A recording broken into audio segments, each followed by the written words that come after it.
안녕하세요 여러분, 레이첼입니다.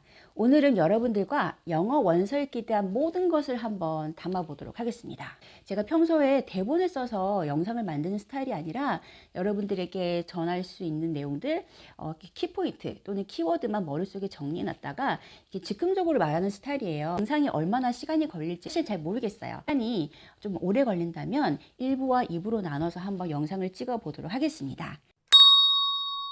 오늘의 흐름은 이렇게 갈 거예요. 왜 나는 영어 원서 읽기를 잘 못하는가? 이유에 대해서 한번 생각해 볼게요. 두 번째, 영어 원서 읽기를 내가 매일 삶 속에서 실천할 수 있는 구체적인 방법이 무엇인가?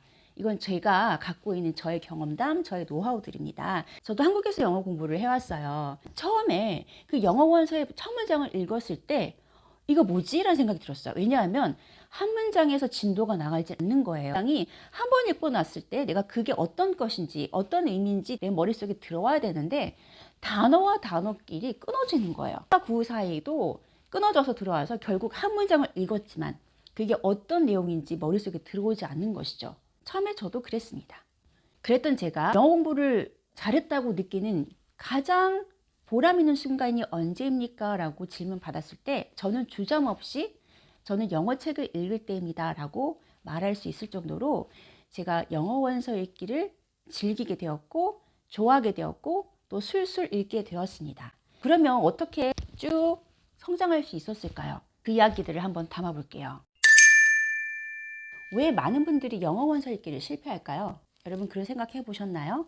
영어 실력이 없어서 라고 생각하기에는 우리가 그동안 갖고 있었지만 잘 파악하지 못했던 영어 학습자들의 문제점이 분명 있습니다. 영어 원서책을 독해 문제집처럼 자꾸 대하려고 한다는 것입니다.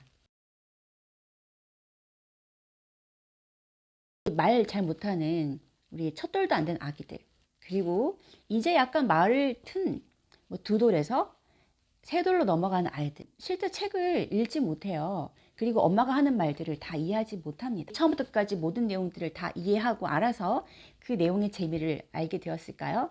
아닙니다. 책을 읽어주면서 또 설명해주면서 그 책에 담아져 있는 이미지들을 통해서 아이가 책의 즐거움을 접하게 된 것이죠.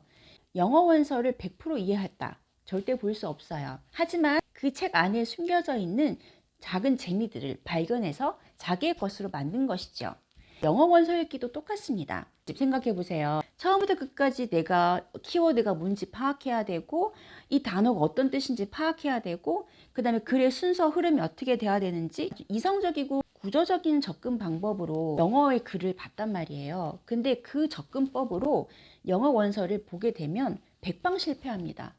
그럴 수밖에 없죠. 실제 원어민들도 마찬가지. 책을 보는데 처음부터 끝까지 내가 아는 단어만 나오나요? 내가 아는 내용만 나오나요? 또 내가 알고 있는 그런 문화와 스토리만 나오나요? 절대 그렇지 않습니다. 그런데 왜 그분들은 계속 원서를 읽고 재밌어 할까요? 처음부터 끝까지 완벽하게 알 필요가 없다는 것입니다. 내가 그것을 독해 문제집을 독해하듯이 접근해서는 안 된다는 것입니다. 자, 먼저 우리는 영어 원서를 접했을 때 처음 문장에서 이미 막혔어요. 모르는 단어가 나왔고 이거 구조가 뭐지? 여기서부터 우리가 고민하게 되고 공부하게 되고 거기서 심취하다 보면 이미 몇 번 가지 못해서 포기하게 됩니다. 그럼 그렇지 뭐. 내가 원래 영어를 잘 하지 않는데 내가 무슨 이 영어 책을 읽어? 책을 덮어버려요. 우리가 실패하는 첫 번째 요인은 뭐냐면 처음부터 끝까지 영어 책을 완벽하게 이해하려고 하는 나의 그 편견을 버려야 한다는 것입니다. 이 영어를 영어대로 받아들이는 훈련이 되어 있지 않아서입니다. 이 영어를 한국어로 다시 한번 번역하는 번역의 과정을 거치고 오히려 영어 원서 읽기에 집중력을 떨어뜨리고 방해하는 원인이 된다는 것입니다. 특히 현재 30대 40대 분들은 많이 공감하실 텐데 그 문장을요 한 문장 한 문장 문장변 단위대로 영어 문장을 한국어로 해석해보고 또 영어 문장을 한국어로 해석해보고 라인 바이 라인으로 해석하는데 굉장히 익숙한 세대입니다. 왜냐하면 우린 영어를 시험을 위한 영어로 많이 배웠어요. 시험을 위한 영어로 배웠는데 시험을 통해서 영어의 자질을 테스트하기 가장 쉬운 방법이 바로 뭐냐면 리딩을 통해서입니다. 듣기 그리고 또는 뭐 말하기로 우리가 이렇게 테스트를 한다고 할 때는 얼만큼 한 개의 지문을 잘 읽는가를 평가하는 것보다 더 시간과 노력이 많이 들어가요. 그래서 간단하게 그 사람의 영어 수준을 파악할 수 있는 가장 쉬운 효과적인 방법이 보통 읽기를 통한 테스트하는 시험이죠.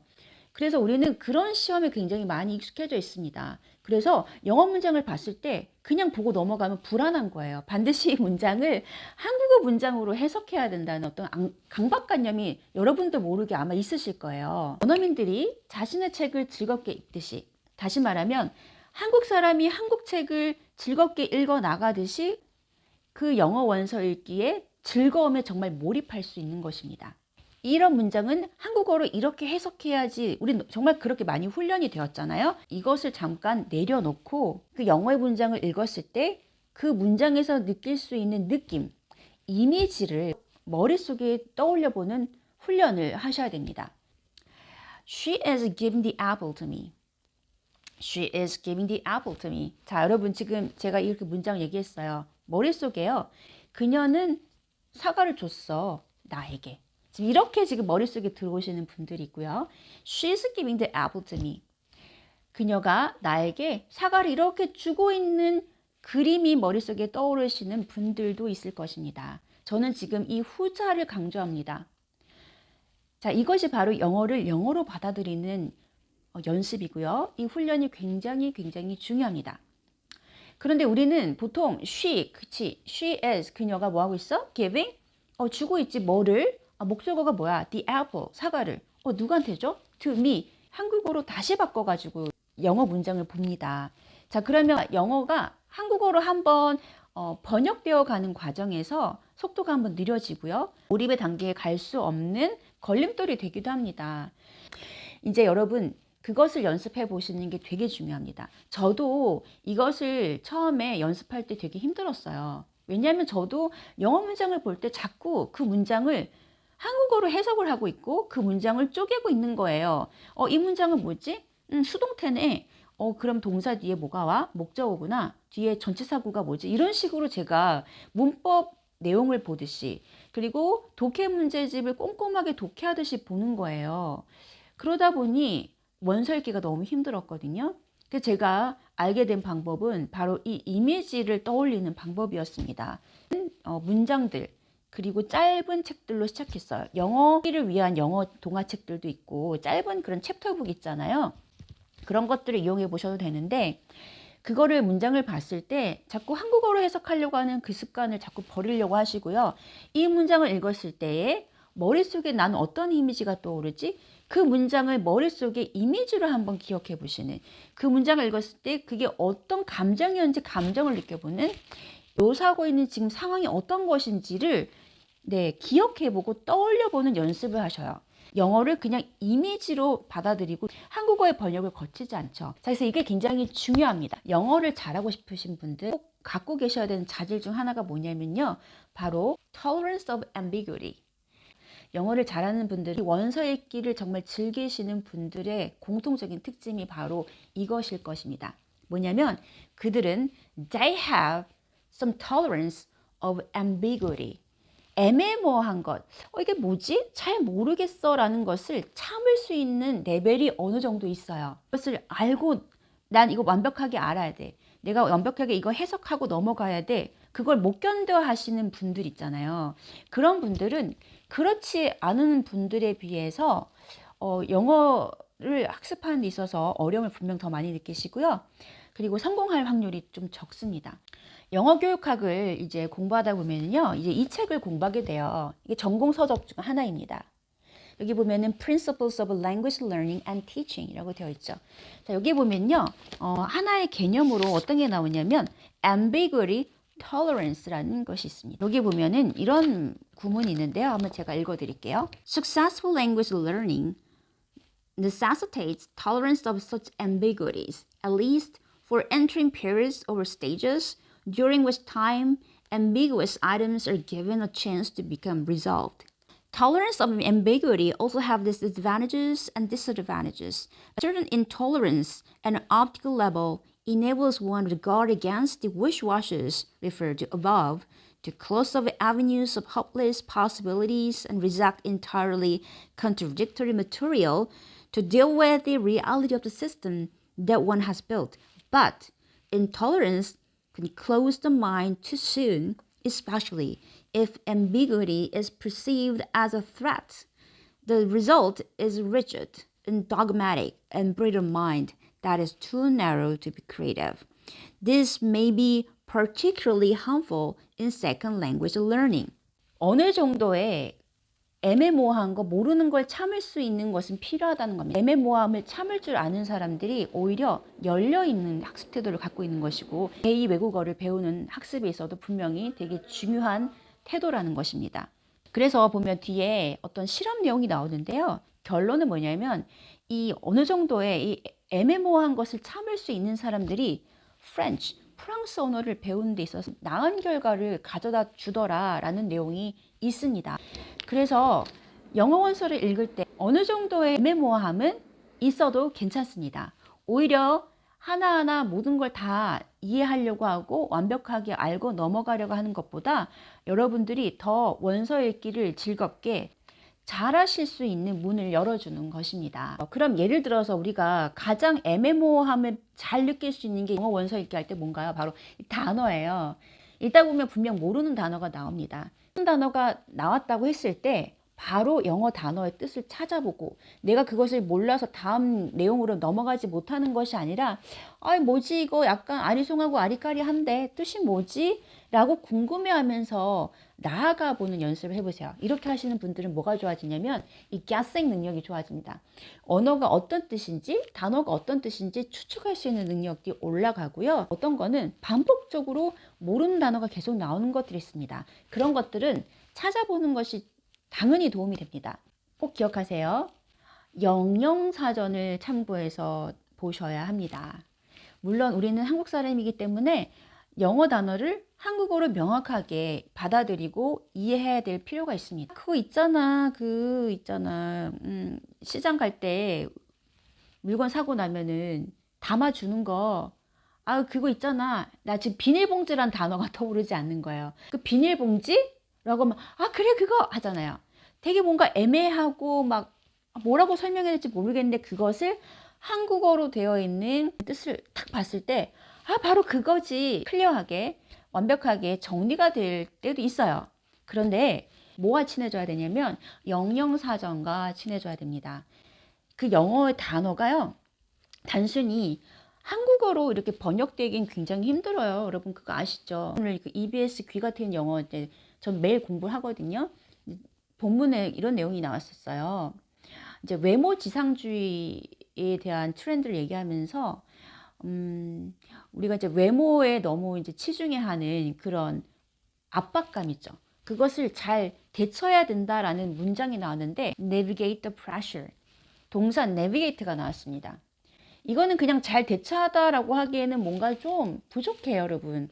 왜냐하면 navigate라는 이 단어는요, 영영사전으로 찾아보시면 deal with something, 보통 쉽지 않은 것을 말하는 거예요. 좀 어려운 상황, 어려운 것을 deal with, 처리하는 건데요. effectively, 효과적으로 잘 처리하다 의미가 바로 뭐냐면 navigate입니다. 영영사전을 통해서 내가 문장을 접했을 때 그 문장이 원래 그 원어에서 주려고 하는 그 의미가 무엇인지 더 깊게 느낄 수가 있고요. 뉘앙스를 잘 느낄 수가 있습니다.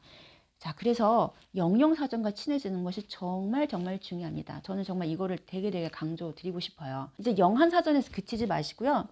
그 단어가 어떻게 쓰이는지 영영사전으로 한번 꼭 보셔서 어떤 문맥상에서 그리고 어떤 의미로 얘가 이 문장에서 쓰였는지를 영영사전의 의미를 다시 한번 풀어서 보심으로 인해서 그 깊이를, 정확도를 느껴보는 것입니다. 한국어로 해석하는 것이 아니라 영어로 느껴보시는 겁니다. 이게 정말 중요합니다. 자, 그러면 영어 원서 읽기에 성공하는 구체적인 방법에 대해서 한번 이야기해 볼게요. 순차적으로 많이 이렇게 읽고 나가는 걸 생각을 하잖아요. 그런데 그 편견을 버리세요. 저는 다양한 책을 동시에 읽습니다.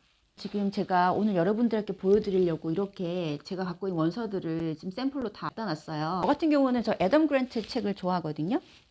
애덤 그랜트 책 보면은 이렇게 give and take가 있고 originals가 있습니다. 자, 예를 들어서 그러면 나는 처음부터 끝까지 이걸 다 읽고 난 다음에 이거 다 완독하고 나면은 그 다음 거 요거 읽어야지. 보통 많이 그렇게 생각을 하시잖아요.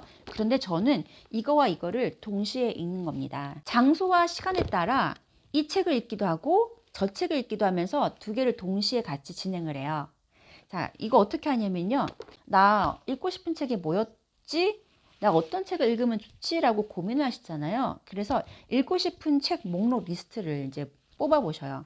그래서 먼저 내가 읽고 싶은 책들을 한번 쭉 뽑아 봅니다.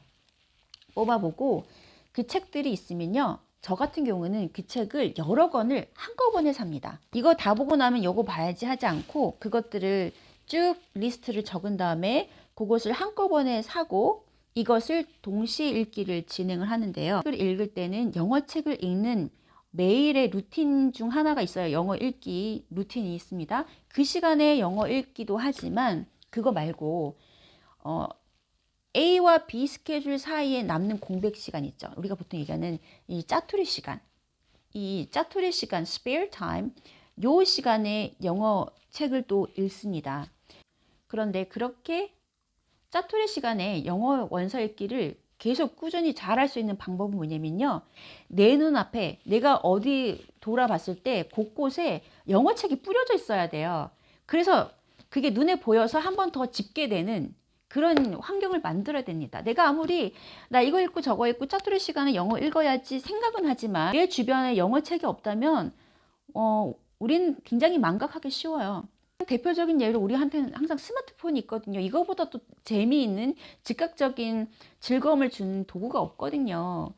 그래서 여러분이 보이는 곳곳에 이 영어 책을 뿌려놓는 겁니다. 책은 예를 들면 이렇게 거실에 식탁에 둡니다. 그리고 요거는 침실, 침대에 두고요. 그리고 요렇게 여러분 이제 딱 보시면 우리가 보통 얘기하는 일명 똥종이라고 하죠. 이런 종이가 보면 굉장히 가볍거든요. 가볍고 이런 사이즈도 있고 더 막 작은 사이즈도 있어요. 뭐 이런 사이즈, 요런 사이즈 이런 거 있거든요. 저는 이런 거 Tuesdays with Morrie 얘가 보면은 참 가볍고 작고 참 좋아요. 그러니까 들고 다니기 참 좋습니다. 뭐 Rich Dad, Poor Dad 마찬가지. 그래서 이렇게 집안에 곳곳에 뭐 소파라든지 침대라든지 책상이라든지 뭐 부엌이라든지 이런 곳곳에 눈에 보이는데 이렇게 놔두고요. 그리고 이렇게 들고 다닐 수 있는 가벼운 책들은 항상 현관에 놔둬요. 현관에 놔둬서 이제 나가야 될 때 보면 이제 가방 안에 물건들을 챙기잖아요. 현관에 딱 보면 이런 책이 놓여 있으면 그냥 가방에 넣으면 되거든요. 그래서 가방에 넣습니다. 또는 현관에 둡니다. 왜냐면 얘네들은 그렇게 부피도 차지하지 않고 가볍기 때문에 휴대하면서 들고 다니기 굉장히 좋거든요. 그런데 여러분 그거 아시죠? 똑같은 10분이라도 그냥 10분 동안 내가 SNS 하고 뭐 어떤 뭐 올라와 있는 네이버 뉴스 본 10분이랑 이 책 10분 본 거랑 퀄리티가 완전 다르거든요. 그 시간 안에 내가 완전 몰랐던 어떤 새로운 것을 느낄 수도 있고 영감을 받을 수도 있고요. 그 10분의 퀄리티 차이는 비교할 수가 없습니다. 그래서 이렇게 일단 들고 다니기에 부담이 없는 책들은 가방에 넣고 다니시면서 단 10분이라도 밖에서 시간이 있을 때 짜투리 시간이 났을 때 그걸 보시는 거예요. 하루 동안 영어 읽기가 진행이 될 수 있도록 환경을 만들어 가는 것입니다. 그래서 저는 이렇게 말씀드렸듯이 장소와 시간에 따라서 동시에 다양한 책 읽기를 진행을 하고요. 이것을 위해서는 보이는 곳에 곳곳에 영어 원서들을 뿌려둡니다. 그리고 그 전에는 내가 읽고 싶었던 책들의 리스트를 뽑아서 한꺼번에 구입을 합니다. 이제 이런 질문이 듭니다. 그래도 이렇게 한 권을 다 보지 않고 세네 권의 책을 동시에 내가 읽었을 때 책의 집중도가 떨어지거나 아니면 책을 이해하는 데 어려움이 있거나 오히려 방해가 되는 부분이 있지 않나요? 라고 하시는데요. 저의 경험상 아닙니다. 오히려 즐거움을 배가할 수가 있고 시너지 효과가 납니다. 이건 제가 저번 시간에 한번 말씀을 드렸는데 그거에 대한 내용을 자세하게 제가 한번 말씀드려 볼게요. 이렇게 다양하게 동시에 이제 책을 읽다 보면은요. 우리가 집중도가 떨어질 것 같다라는, 또는 그 책을 읽는데 완성도가 떨어질 것 같다라는 편견을 가질 수가 있어요. 물론 그런 생각 드실 수 있죠. 자, 그래서 저는 어떤 방법을 취하냐면요. 특별히 책이 이제 두 가지 부류가 있잖아요. 하나는 non-fiction, 그리고 fiction입니다. non-fiction 같은 경우는 소설류가 아니기 때문에요. 굉장히 내용이 명료하게 떨어집니다. 그래서 각 챕터마다 키포인트가 반드시 있고요. 그 챕터 안에서도 보면은 단락별로, 그리고 또 소주제, 소제목에 따라서 이 딱 키워드가 바로 보여요. 왜냐하면 그 작은 타이틀이 있잖아요. 이건 뭐냐면요. 내가 짧은 시간에, 짜투리 시간에 이런 non-fiction, 비소설류의 책을 읽어도, 내가 읽다가 중단해도 다음 독서를 하는데 영향을 미치지 않는다입니다. 뭐냐면요. 여러분들이 그렇게 짜투리 시간대, 그리고 이 non-fiction 책을 읽었을 때에 얘의 장점은 이렇게 어떤 내용을 전달하고자 하는지 요점이 바로바로 들어온다는, 그리고 챕터별로 어떤 확실한 메시지가 있기 때문에 정리가 되게 쉽거든요. 그래서 저는 좀 책을 지저분하게 보는 스타일이에요. 만약에 이제 그런 non-fiction 북, 예를 들어서 이봐, Zero to One 있어. Zero to One. 그 다음에 Leaders Eat Last, 저번에 읽었던 거. 그 다음에 Atomic Habits. 그리고 뭐 요거 보세요. 101 essays that will change the way you think. 이런 것들이 있습니다. 얘는 사실 에세이인데 non-fiction이긴 하지만 조금 다르긴 하죠. 자, 이렇게 있어요. 자, 그러면 여러분 이런 책들은 딱 보시면 아시겠지만 챕터별로 전하고자 하는 메시지가 되게 명확해요. 그래서 저는 이게 10분이든 20분이든 만약에 짜투리 시간을 내어서 이 챕터를 봤다 그러면 거기에다 이렇게 밑줄을 끊는 거는 기본이고요. 이렇게 그 페이지에서 전하고자 하는 어떤 키워드 또는 중심이 되는 중요 문구를 이렇게 여백에다가 적어놔요. 이런 식으로 적어 놓습니다. 자, 이렇게 적어 놓으면요. 다음 시간에 이 책을 딱 보려고 했을 때 지난 시간에 뭐였지? 라고 하면은 안 떠오를 수 있거든요. 그런데 이 여백에 적혀 있는 작은 문구들, 아주 키워드, 핵심되는 이런 단어들을 보면서 제가 기억을 떠올리는 것입니다. 아, 맞다. 이걸 보면서 그때 그런 내용이 있었지? 다음에 독서 내용으로 이어갈 수 있습니다. 그리고 조금 더 내가 여백이 좀 부족하다 그러면 이렇게 포스트잇을 이용해서 내가 이해했던 내용대로 이렇게 다시 한번 적어서 붙여놓기도 합니다. 이렇게요. 자, 그러면 이렇게 해서 챕터 하나가 끝났잖아요. 나만의 서머리가 되는 거예요. 나만의 서머리의 그런 흔적들이 이 책 여백에, 공백에 이렇게 다 남아 있습니다. 그래서 다음 짜투리 시간대에 이 챕터 2를 읽었을 때 내용이 연결이 돼서 집중도에 방해되는 게 절대 없습니다. 그래서 정리를 하자면 이렇게 non-fiction 책들을 여러분들이 짜투리 시간을 이용해서 또 약간 독서 시간을 확보해서 30분 뭐 이렇게 읽었다 하실 때 이거를 그냥 읽고 넘어가지 마시고요. 반드시 여러분의 키워드를 한번 바꿔보고 서머리 해보는, 그냥 잠깐 끄적끄적거린다고 해야 될까요? 끄적거린다고 해야 될까요? 그런 것들을 책에 한번 남겨보셨으면 좋겠습니다. 그런데 저는 도저히 책은 그렇게 보는 거 싫어요. 깨끗하게 보고 싶어 하시는 분들은 여러분이 갖고 계신 뭐 패드라든지 아니면 작은 노트라든지 뭐 아니면 뭐 네이버 블로그 이런 비공개 이걸 이용해서 하실 수도 있지만, 저도 여러 가지 방법을 사용해 봤지만 가장 효과적이고 집중도 잘 되고 좋은 게 바로 이렇게 책에 기록하는 것이더라고요. 그래서 이렇게 기록을 하면 여러분들이 다음에 진도 나가고 책을 보는데 아무 문제가 없습니다. 이 책도 정말 저는 강추드리는데 특별히 여러분 자신에 대해서 한번 생각해보고 삶에 대해서 한번 성찰해볼 수 있는 좋은 기회를 마련해주는 좋은 책인데요.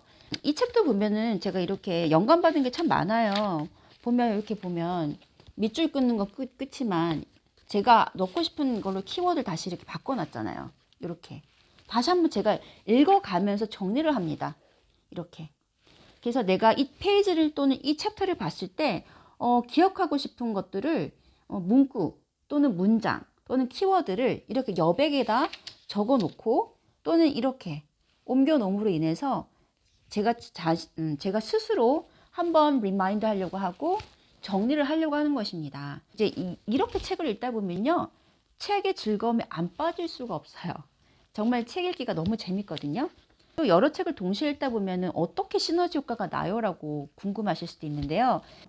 책들은 다양한 주제의 책들이 다른 주제에 이렇게 있지만요. 분명 그 책 안에 있는 어떤 내용이 다른 책 내용의 어떤 메시지하고 비슷하게 겹치는 부분들이 있거든요. 그리고 이 책 A 책에서 있었던 메시지, 그리고 B 책에 있었던 메시지가 이렇게 뭔가 서로가 연결이 되면서 또 어떤 새로운 것을 깨닫게 해주는 부분들이 있어요. 그런 접점들이 있어요.